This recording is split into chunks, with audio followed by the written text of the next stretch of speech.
panelists to please adhere to the allotted time slots. Thank you. Thank you, dear the MCs.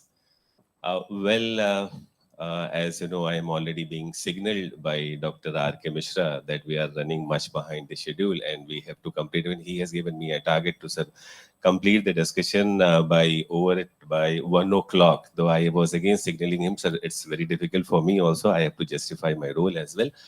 But I'll try to, make it wind up by 1:30 maximum, sir, if I'll try, otherwise earlier also. So I'll not get into the, a lot of the formalities again to be done for this panel discussion. Already, the Dr. Islam has set the tone for this the session, the Bridging the Knowledge Gap, Industry Academia Collaboration for Sustainable and Innovative and Sustainable, the Sustainability.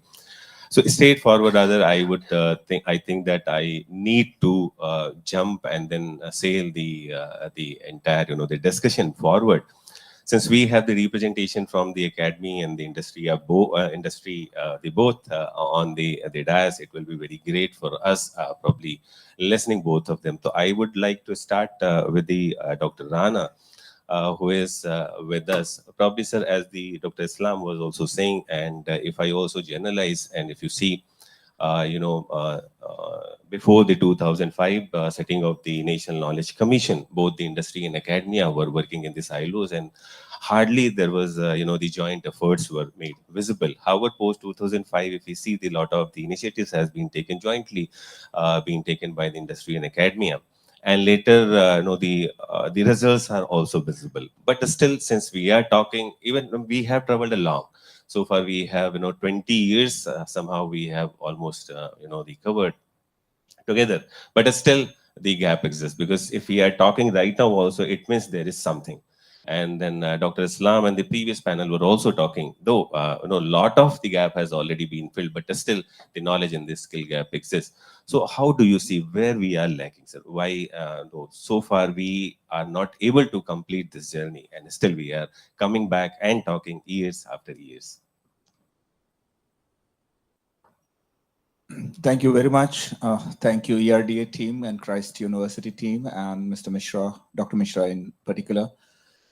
It has been a very pertinent topic since time immemorial, and the pace at which industry is growing at an exponential rate, I'm sure there's always a mission on the part of academicians to catch up in terms of preparing the job-ready professionals.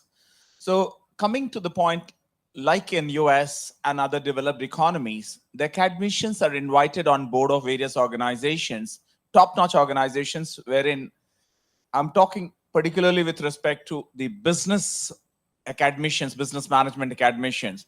So they understand the latest happening in the domain of business, and they do understand the way the business is changing. So that's first gap. I think we need to look forward to have more and more academicians on the board to help them understand how the world is changing and how the business is changing. And then also in terms of understanding the expectations of the corporate world with changing times and changing technologies. We are in the ChatGPT and generative AI era. And yesterday, I had the pleasure of listening to some of the top-notch professionals. NVIDIA MD was there. And other top corporates from the country were there while in the process of visioning documentation of UP government. So they were sharing their own expectations. And I'm sure academicians have their own pace.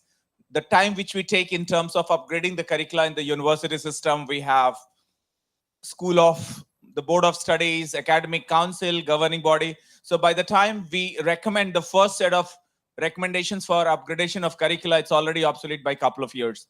So the pace of, so first part is, I'll use the word siloization. So we need to do de-siloization of academicians and industry together. We need to have some close working groups. That's one. The pace of upgradation of curricula is to be at a much faster rate. The annual, the best. In the university system, we must have a mandate coming from the regulatory bodies that one body is good enough to take care rather than having multiple layers of body to give sequential approvals to the recommendations for the curricula. More and more R&D institutions in collaboration with industries coming on campus. More and more incubators and accelerators coming on campus, more and more skill development institutions and centers on campus with the sector-specific skill councils, more and more interactions with people from the corporate, particularly from the HR and the alumni who are working, more and more interaction with the policymakers, industry, and the academia together on campus so that we can bridge the gap and fill the void and do the de-siloization. And last but not the least, making sure walking the talk. In many events and conferences, we do a lot of talking, but at the end of it, many institutions do not prepare the report. Some prepare the report, they do not convert into actionable action plans and timelines and KPIs to ensure this. So making a mechanism that we convert our discussions into actionable agenda with proper timelines and with key performance indicators so that we can bring about the desired change in the process of academic delivery, academic excellence, research excellence, innovation excellence, startup excellence, and all other allied areas. Thank you so much. Thank you, sir, so much for bringing some of the issues and the concerns to the light of the house. The two very important the point which I have taken from your delivery is the R&D, and then is the BUS. Probably I'll come back to the BUS and the other aspect later on once again to you. But before that, since we have the representation from the industry as well, and we have Mr. Arvind Goyal with us, and as the Dr. Islam was also mentioning that we are lacking with the R&D. And sir, as you also know, and we also agree on to this, that the core of the innovation is the R&D, research and development. And so far the institutions, universities and the industry have been again working into the silos. They have their own, the way of the research and the development. The universities have a different, the kind of the research and development cell.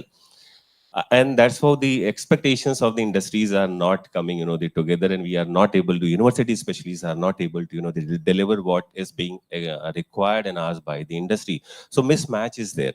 So as sir was also mentioning about the US, he has talked about that, how it's happening there. There also, we see the joint the projects are being taken by, or the industries come to and establish their R&D, the center at the universities, and the joint projects are being taken care, so that immediately the demands are being addressed as raised by the industry. So how do you see, and if I would like to add my understanding that in the US, the US and UK both, if you see the developed countries, the most of the fund also they come from the industry in order to the fund the project.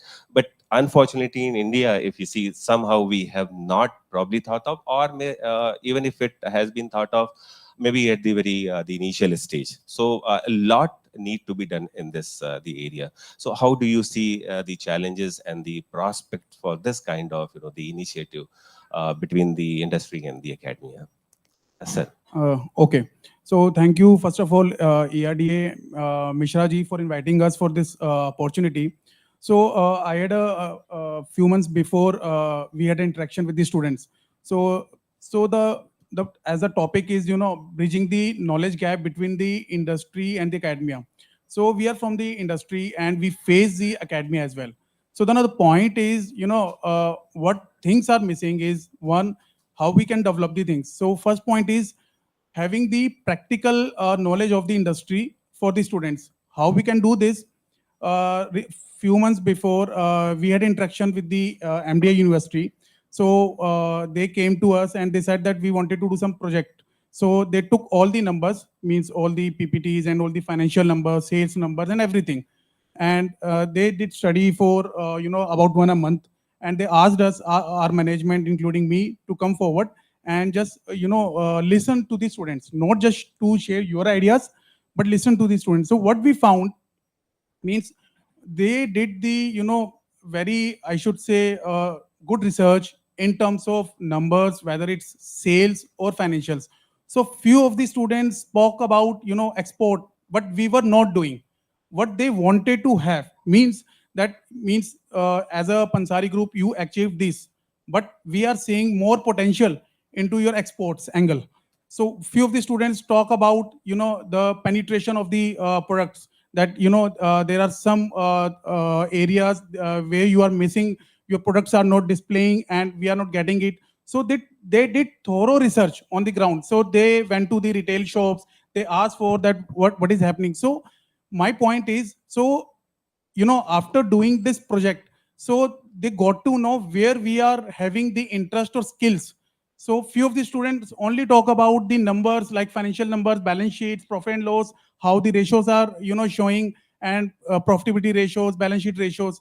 So we got to know these are the students who are ready, kind of, or making ready themselves for the only numbers, data analyticals, and they will build their career into their path. Means they might go into the analytical roles or banking roles or some other roles. And there are few people who emphasize on sales number only, that how the company can grow, the company can achieve these sales numbers, and the area they should explore. So the point is, we got to know from their side. So just wanted to bring that particular thing here, that this kind of partnerships with the industry we can do, that kind of live projects. So what are the after giving the numbers or the we can say all the deck to the students, so they have to explain, so what you think the group or company is doing and they should do to overcome the challenges. So it will bring the skills out, that whether they are interested into sales or some kind of other things, or they want to go into their own businesses, or really they want to do the jobs. So one is that. Second is virtual partnerships again with the industry. So it is not only taking out the projects from the industry and doing the face-to-face interactions, and there should be some regular quarterly, monthly, or for kind of biannually interactions with the industry leaders over the virtual things, so that students who are interested to explore their skills, that mean which role they should explore, and what industry is doing, so that thing they can ask to the industry leaders over the virtual things, means over the we can say different online things. And another is the if I take 10 to 15 years back, in our era, I should say, there were not ample opportunities to explore the things that Google, we should say, Chat GPT, AI, that what should we do. So what we were doing, just seeing our mentors, so he has done this thing, okay, I will do that thing. So nowadays, I should say, there are YouTube videos, I should say, and other platforms where you can explore your ideas and your skills over there. So these are the things I think students should explore themselves. So there were lady Taruna ji very well mentioned that nowadays it's not the teachers' roles to tell the students so what you should do. I think teachers are the facilitators. They are doing the roles of facilitator, and students should explore themselves to go various platforms, because you have a 24 hours, and I think you must be sleeping 7 to 8 hours. So rest of the 16 hours you have with you. So instead of spending the times here and there and videos, so better to go, to the various platforms online as well as offline. So many webinars are happening on this students and industry academia things. So over there, the students can explore their actual skills and all the things over there. Yeah, rightly mentioned, sir. Very rightly mentioned. See, what happens most of the time, I'm sorry, my dear student, bringing you into the discussion, that when the institute, they organize any of such kind of the session for you, probably you do away. You think of that it's better not to participate, it's not for you, and you do away. But just, again, give a food, the thought onto what the Mr. Goyal has mentioned, that from these kind of the discussion also, though it is at the high level, but you will also be able to get a lot of the things for you, which can help you to shape your future. And also you have mentioned a very valid point, sir, is the industry mentorship. And the industry mentorship, we understand that becomes one of the challenges for the industry, as and when we approach to the companies, if they can assign, since they also have their own the agendas and then the engagements. But virtual mentorship probably may be one of the great thing which can be taken up by the institutes, where we can assign some of the students, a group of the student to one of the the mentor, industry mentor, who can probably again understand and identify what kind of the skill set the student have, and accordingly they can be given the training at the centers, maybe the institute as well. So there are a couple of the things. Again, sir, I'll come back to you, but thank you for what you have mentioned for the online or the virtual mentorship. There is another the question which I feel that I'm able to derive from the online the thing only and related to the students. Sir, what happens many times that we fail to understand and appreciate the student concern when we are devising the curriculum and when we are probably setting up our the plans as well. So we do not take the student, or we do not consider as a student as a very important stakeholder into our the curriculum development and all. And I think the previous panel, one of the member was speaking on to that as well. Nowadays, if you see that the students are more inclined to receive these skills online, right? And we have seen that how the edtech companies have grown after 2019. However, they are able to acquire the lot of the knowledge from these online the platform at tech companies, but again we fail to provide them the trainings, the skill which they are required, maybe in form of the project training, maybe in form of the skills training, or the internship the training. I again move to the our next panelist, uh, Abhishek sir. So, how do you think? So far we have not seen that the industry have also, the come up and they have developed an online training platform for the students where the institutions and the universities can come and connect. And also this, the issue becomes more imperative when we look at the space and the the trainers constraint at the companies. So if the industry take up this, as a suggestion and can start the online platform for skilling the student, providing the trainings and all, probably may solve all these or most of these problems of the skilling, the gap between the industry and academia, especially with terms when we are talking about the students' skill and all. So how do you see this, sir, and how we can the proceed further? Both can proceed further in order to start such kind of the initiative. And in general also, how do you see that how we can address this gap, skill gap? So, first of all, thanks to the organizers for having me here in this esteemed panel. And coming back to this industry and educational institutes collaboration, which can basically address the problem of students as well as industry. I will divide it into two parts. First part is concerned with the students per se. So what happens is ki, unlike earlier times, today the students have got all the information available at their fingertip. So if you strictly ask me, they don't have to come to an institution, to get educated. They can actually do their self-education. So they basically come here because this is the way we have been doing it over the years. Plus, it provides them an atmosphere of learning, community feeling, and also they are having, able and well-rounded thought leaders who basically mentor them.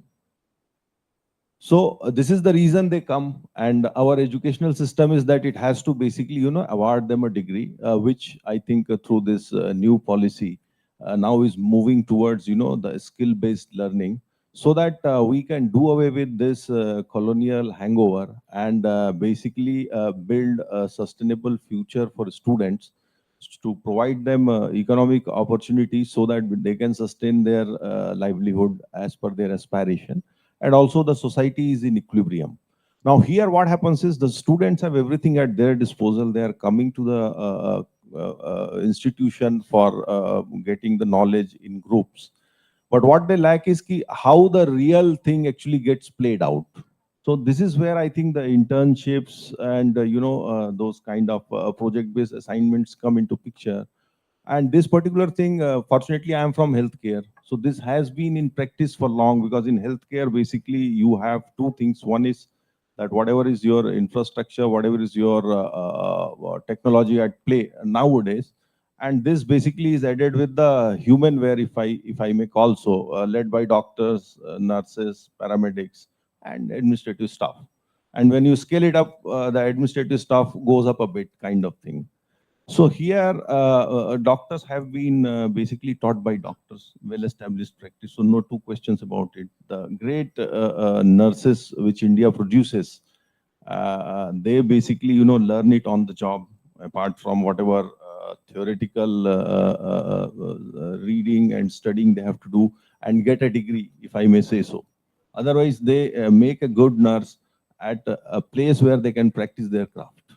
And then they move to specialization within their stream also, because that's how the medical care has been moving. Then comes the paramedics. So earlier paramedics, were not strictly there because most of the things were done, manually. But now with different kind of sophisticated equipments coming into play, and then your specialties getting into super specialities, so many devices are at play that you need expert paramedics to handle those, costly gadgets and help the doctor to deliver the best outcome. So here also you can learn the theory and all other things, on your own within your institute, but you have to work at the ground, see the real situation.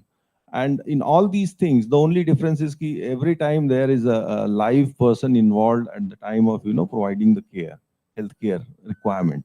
So that's where this particular thing is very well established when it comes to healthcare. And this is not only in India, across the world, it's the practice. So this particular thing is very well established. Maybe we should be able to replicate this thing, in the same intensity, so that the consistent supply of, industry-ready students, are there for other sectors. And which I think all the institutions are, with the help of industry associations and industries also, they are doing it. Yeah, exactly, sir. I think that's really happening and taking the place. But the concern, sometimes the institute raised by the institutes that the industry, the looks for the ready professional. But as and when they approach to the industry for providing the internship and the other opportunities, probably they also face some of the challenges, because they cannot, of course, entertain all the students which the institution is having.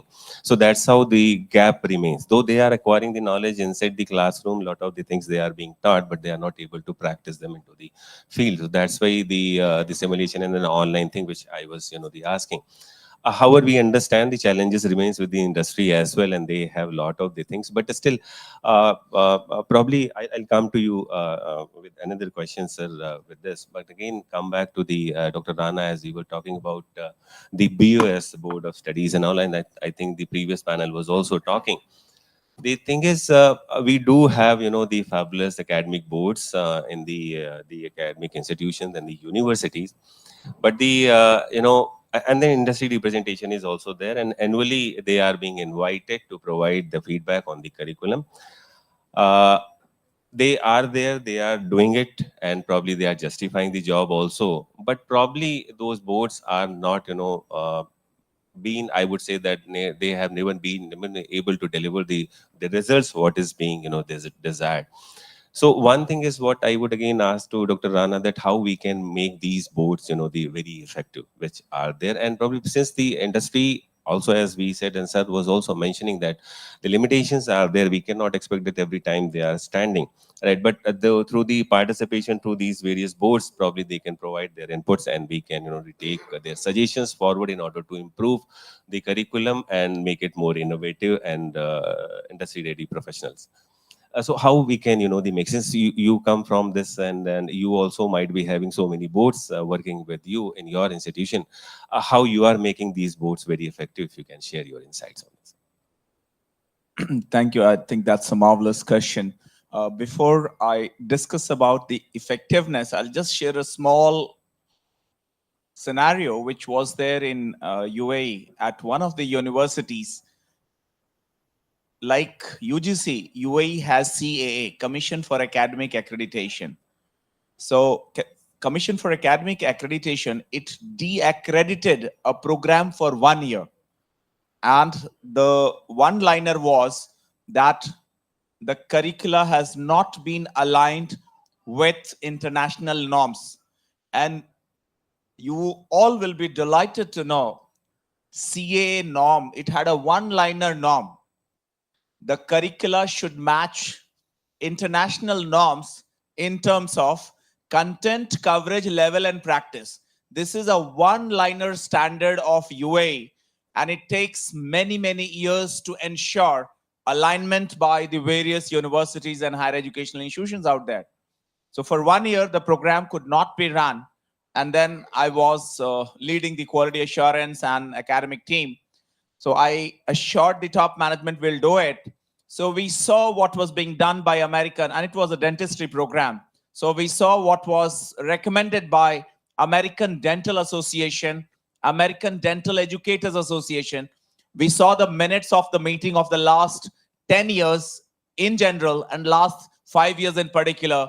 We incorporated all the recommendations in the curricula. Then we also took recommendations from the alumni, from the various recruiters from different hospitals who were recruiting. We incorporated and then we did the mapping. Mapping was this recommendation of this industry body has been mapped here. So there was one big sheet which showed the mapping. So the same body which had de-accredited the program did the accreditation again with one long page of recommendation, appreciation, the way the curricula was upgraded. So here is the time and opportunity for us. In India, the accreditation bodies are not as stringent as in UAE and US or Australia or UK for that matter. But then we should have a self-driven stringency so that we make sure when we are inviting the industry people, we send our curricula in advance. Many a times our agenda does not reach them in advance, sometimes a week before, sometimes a couple of days. So it's important to send bulk document in advance, preferably both in hard copy and soft copy, because the seniors, they are more comfortable with hard copies than the soft copies. This is one, to make more effective. Second is to give them sufficient time. Normally what happens if we don't give them sufficient time, they just have a cursory glance and then they make sure that the customary requirements of the meeting get fulfilled. So this is first part.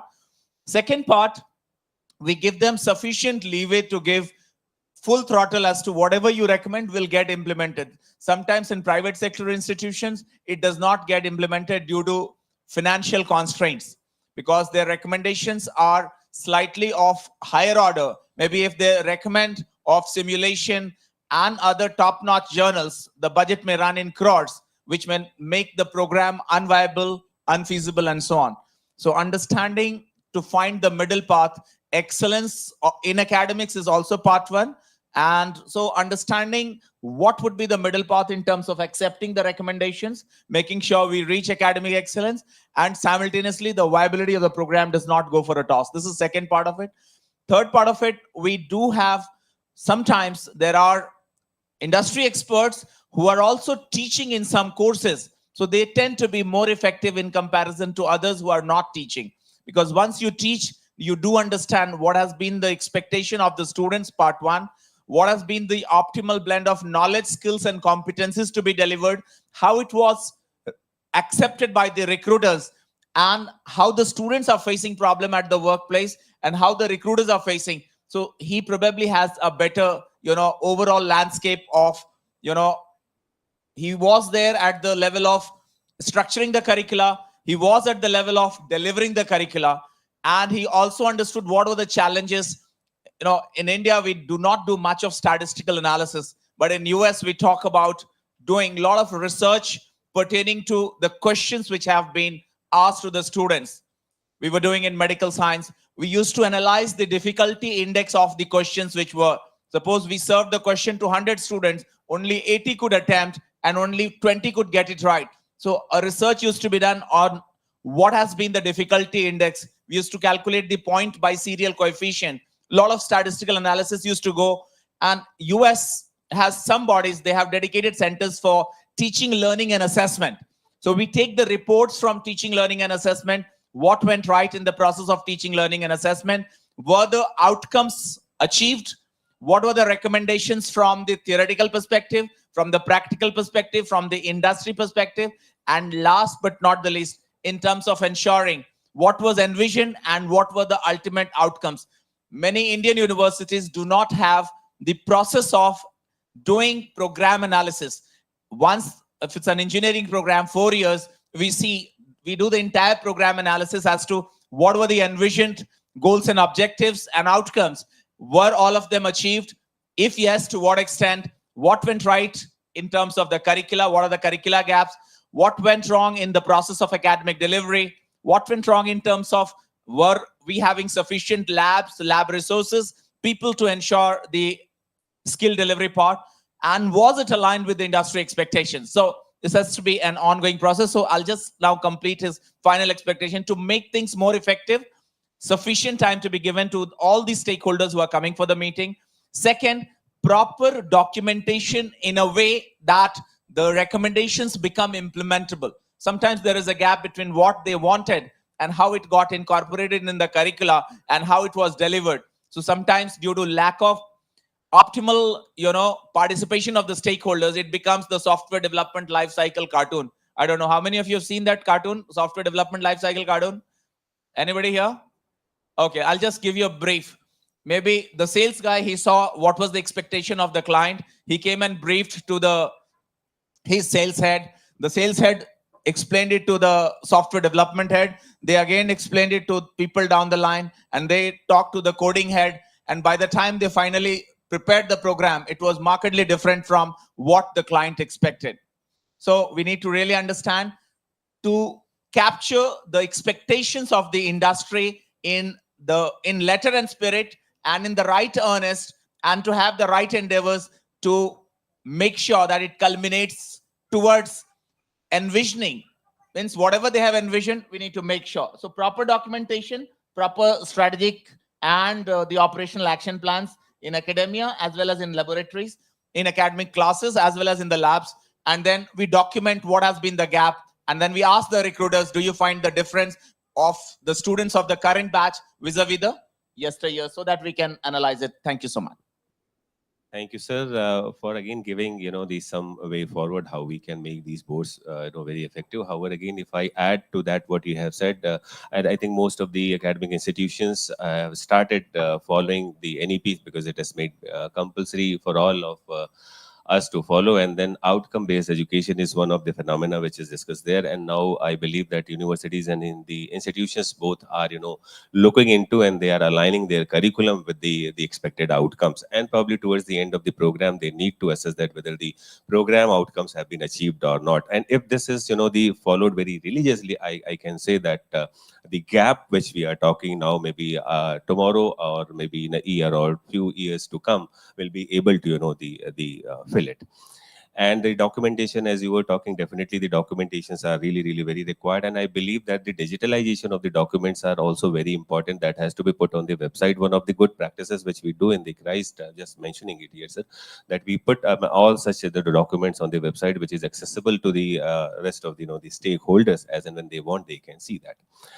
The same question which I have asked Dr. Rana, I would again like to forward to Mr. Goyal, and taking his view onto that the way we have the CRCs here, like the corporate relationship cell here, or the boards, the academic boards in the academic institutions, which they take up the different the feedbacks at the different the time interval from the industry. Why can't the industry also they set up a board there into their companies, maybe in the name of the university cell or the university academic cell, something. I mean, I'm not very clear that what kind of the board can be set up, but if the same board can also be set up there, so that there is a dedicated cell in the body which is taking care of all the such kind of the collaborations and the need which is arising, and it is well communicated to the both the parties the on time. So your views onto this, sir? What I feel that, industry has its own limitations in terms of funds, or in terms of, allocating the a different board for the, even I should say, students who can bridge the gap between the industry and the academia. So the point is, we have to do the first partnership with the industries. So definitely we have to decide who will, push the funds into that. But regular feedback is required, what I feel. So there are no regular feedback. So what we do generally, we do the kind of documentation for the curriculum, and we do these partnerships, and we invite the industries, and we have the sessions, and we do the kind of campus placements, and then placements were there. But what after that? So there was no feedback from the students as well from the industry. So from the industry point of view, I should say industry don't require the ready-made, I should say, the professionals and expectation from the students that they should be ready professionals. So they know that they are hiring the freshers from the university. So please understand. So means they don't have the mindset that they are hiring the ready-made professionals and who will do the job on an immediate basis and within a month. They know they are hiring a fresher and who has a mindset that he has to learn. But what industry see that he should have the zeal to learn, and he has an interest and skills to deliver the things. So what we generally see, sometimes we hire the people and we are teaching them or we kind of training them for about for about 6 months, and after they say we don't have any interest in the sitting jobs or marketing jobs, or means there were different perspectives. So what my point is again, so we need to first identify the interest area and accordingly develop these skills in the students before that person goes to the industry. So if in any case the interest is not developed and the person is going to the industry, so again he has to see means, and the university or the academia, they have to take, they should take feedback, I should say, after a year as well, that he has passed out and he took the degree and they have joined and different industries. So are they doing well, are they missing something, or there are things that we should develop, or these kind of things. So the feedback is a necessity of the time that we are missing as of now, or these are the eras. So regular feedbacks, like generally we take from our kids. So how are the school today, so did you learn something, so what teacher said. So we generally take the feedback from the kid, and they reply that what they learn and what they don't learn. Accordingly we have to take the feedbacks from the industry as well. So how the student is performing, so whether he has a zeal or not. The point is, what I have seen, the management in all the companies see the zeal. So this is the word they generally see, that if the person has a zeal to learn, zeal to I should say show up the skills, zeal to deliver. So if you have a zeal in any area, so definitely you will deliver, I must say. If you don't have any interest or zeal and you are just doing the job just to earn the money and not to have the interest area in that particular area, so I don't think that that person will go on that particular field. So this is the thing that we have to Yes, see. yes, Feedback. I completely agree with this, you sir. Unfortunately, since I I have to agree on this point. What you have raised, that what happens, after the placement, the company provides as a feedback that your student, left the job, left the company in a 6 month. Why they were not finding it of their interest, or probably the package was not good, and they are just like the job hoppers, right?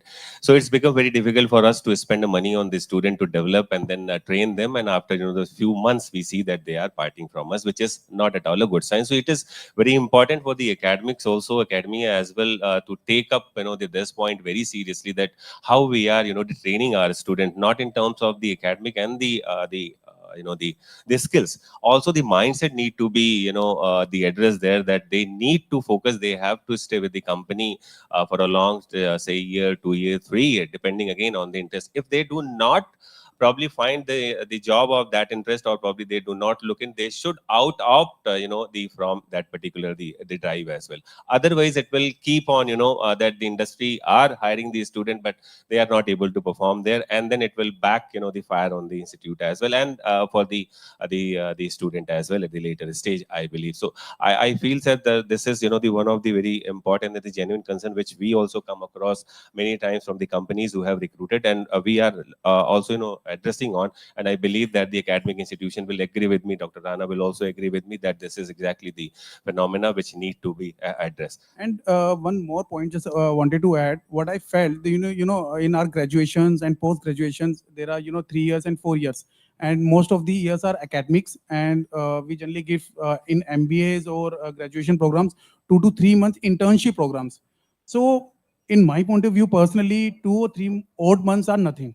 To send the person in any banking area or in any educational industry. So this is 2 or 3 months are very limited. So what he will learn or he will deliver, and means he will take out the skills. It's very so. What I felt in our CA program. So it's a 5 year program. So if we see the exams are happening almost it's 1.5 year, 2 years like, and 3 years is a training program. in that. So if we don't complete that particular 3 years, even that should be signed off and registered. So our CA will not be treated as a completed CA. Will not be a completed chartered accountant. Fine. So that 3 years are very crucial for us. So in that 3 years, institute give us the opportunity to work with the CA and as well as the mandatory industrial trainingship for 9 months. That is, I think, happening via offering of the industry embedded program, which the other panel were also talking, and now the university UGC also, focusing a lot on that. Thank you, sir. But quickly, the feedback will take from the Abhishek sir once again, sir. Do you also feel like this? I feel, and then sometime we listen from the our industry friends as well. There's the trust is an issue between both industry and academia. The trust is one of the the major issue where we do not trust on each other, or maybe to an extent we do not trust. So maybe quickly if you can answer on to this, and then we'll wind up the session. See, obviously the commercial interests are there. India is not, bed of roses when it comes to IP protection, and your smaller scale always, keeps you that much insecure also. Ki if it is known to public, like someone in earlier panel said, so they will run away with the, idea. So where will I be left? But keeping that thing aside, I think the collaboration actually is required. And in fact, I had only completed first part of my in the last one. So the second part comes. So first part was from the students' perspective. They need to come at the time of study to industry and understand how the things move, and the hand holding actually what they get and the real work environment that keeps them, mentally prepared to for things they are going to face. The other part is from industry side. See, it's a two side of the same coin. Correct. So we can't do without, a continuous and sustainable supply of upgraded, human wear to run our show. True. So what is needed? Yeah. Two things. Either the company wants, to increase its revenues, or it wants to, reduce its cost. Now, when it comes to these two, the kind of scale at which most of the Indian, companies are there, if I may take just the example of healthcare, the biggest healthcare provider is having hardly 10,000, beds. It's nothing. It's a peanuts for a country of this size. Correct. So unless until you are talking in lakhs of, beds, someone is controlling, then the value pool becomes big enough, to have some kind of sustainable, exclusive partnership with all the ring fencing, True. So the IP and other things can be. So Correct. till that thing happens, it actually happens through industry associations. True. So any breakthrough, it will, basically help industry as a whole. So that's the revenue breakthrough. Now, if you just look at, the adjacent space in terms of healthcare, because healthcare is not only hospital is one of it. It actually starts from, basically your pharmacy, the drug manufacturer. Before that, it gets into R&D, which basically academia, excels in. Obviously, in consultation with all these pharmacy and drug manufacturers of global stature, which some of it has come to India also. And now we are excelling in that and providing cost-effective solution to the whole world. And then comes the devices, which actually makes your outcome of your medical intervention, better, and also it is medically beneficial for the patient. So these things are important. So there also some breakthrough is needed. This connects with Make in India program. Correct. At the Correct. beginning I of the session, our SIDBI gentleman mentioned that. So one is in the form of pharmacy, where a lot of things have been done. But the other one is in terms of manufacturing, the embedded devices, and then comes your machinery. So if you construct a hospital, 25-30% goes into machinery. And if you are talking of high-end stuff, it gets imported. So that's another area, the capex. So these are all the places where some breakthrough, happens. That will be a win-win case for both. Exactly, sir. Exactly. I do completely agree with that. That's how, the things has to move forward. I have been given the 2-3 alarms that I have to wind up. So, again, without further ado, I would like to thank all the panel members on this dais for the session too, for giving the thoughtful insight on that how we can further move forward in order to strengthen our relationship, the collaboration in order to bridge the gap. And I hope that few years later, when we come again onto such platform and we'll talk about that, there is no gap exist probably. Thank you once again. Thank you so much. Over to the MCs.